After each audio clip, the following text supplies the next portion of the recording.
Hi guys, so today I'm bringing you my top 10 films of 2014. I had set myself a goal of watching 100 films in 2014 and I'm actually not too sure where I ended up. Probably in and around the 80s again, which is still worryingly good, but shame I didn't make the 100. So I'm just going to jump right into my list of my top 10 favourites that I watched. In at number 10 we have The Secret Life of Walter Mitty, because this was such an amazing feel-good film and I feel like it accurately kind of depicts what it is like to be in a daydream. Also kind of, again, it's the great message of get out there and do things and push beyond your comfort zone and just live life to its fullest. Most importantly for me, it has an absolutely amazing soundtrack, and for me soundtracks in film are so important. I don't know why, but I love films that have great soundtracks, so for me it was amazing. In at number 9 we have How to Train Your Dragon 2. This is literally in here because children's movies are meant to be emotionally scarring. Said no one. In at number 8 we have the amazing Spider-Man 2, The Rise of Electro. Literally, I just have written here, I've got a pocket full of sunshine. Yeah. Also importantly, the soundtrack scored by Hans Zimmer, and it was fantastic. In at number 7 we have the movie adaptation of The Book Thief, for beautifully bringing to life my favourite book of humanity.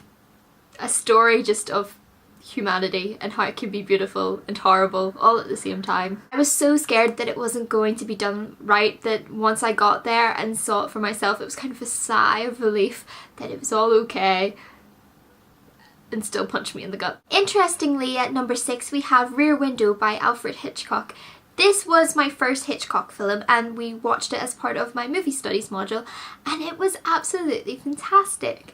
As we know, Hitchcock was both the master of suspense. Also interestingly, he was interested in making his audience an active participant in the movie viewing experience, and very much so that is what Rear Window is. It is so very cleverly edited, and it's edited precisely to make the viewer involved completely in the story, and there's moments where it is not from anybody's perspective and it almost gives glimpse that the viewer has knowledge that the characters do not, therefore making the viewer even more participant in the activity of watching the film. It is such a clever constructed film and I really loved it. In at number 5 we have Mockingjay Part 1, and I was not disappointed.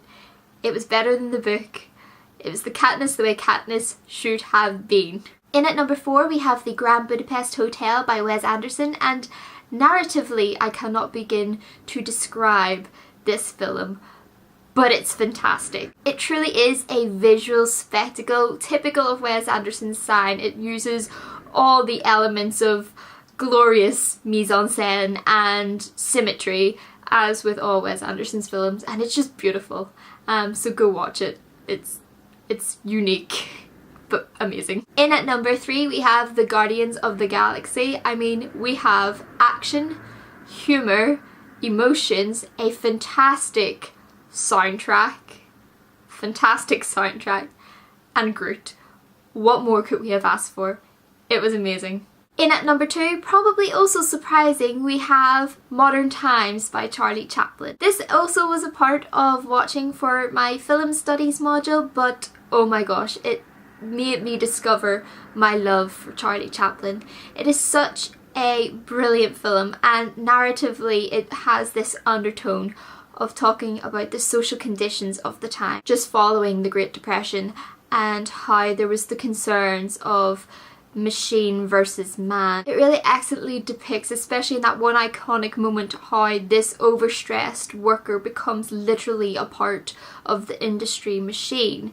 And it's an excellent commentary on industrialization, on modernity, and for its time it's a very early precursor into looking at the Big Brother effect, and it was fantastic. I loved it. And in at first place, which may not be a surprise if you've seen another video of mine, is The Eternal Sunshine of a Spotless Mind. Again, it's one of those films, it's hard to describe. It's lovely, it's sad, it's beautifully shot, and it's It's just beautiful. And I can't necessarily describe why I have such a love for it, but kind of, I think it's those things that it's also interesting when you have those moments that you want to completely erase from your memory and you think, oh, I don't want to remember that, I don't want to think about that, but how really those elements in our life are technically important to who we are as people. It's the bad things that make us as a person just as much as the good things. So it's a beautiful and a fantastic film, and yeah, I'm glad I watched it.